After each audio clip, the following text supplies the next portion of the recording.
اور تو اسے دریافت کرتے ہیں کہ ذوالقرنین کا حال بتاؤ۔ اہل علم کا اتفاق ہے کہ ذوالقرنین اللہ کے پیغمبر نہیں تھے، بلکہ ایک مومن اور صالح بادشاہ تھے جنہیں یہ لقب یوں عطا ہوا کہ وہ مشرق و مغرب یعنی زمین کی دو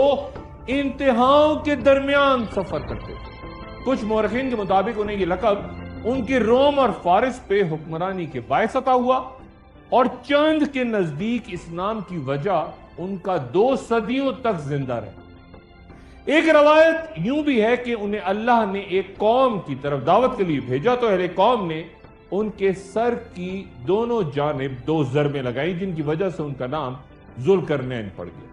اور یہ بھی کہا گیا کہ وہ چونکہ اپنے بالوں کو ہمیشہ 2 حصوں میں تقسیم کر کے ان کی منڈیاں بنا کے کندھوں پہ رکھتے تھے، اور کچھ مفسرین کے نزدیک چونکہ اہل عرب سر کے بالوں کی بنائی ہوئی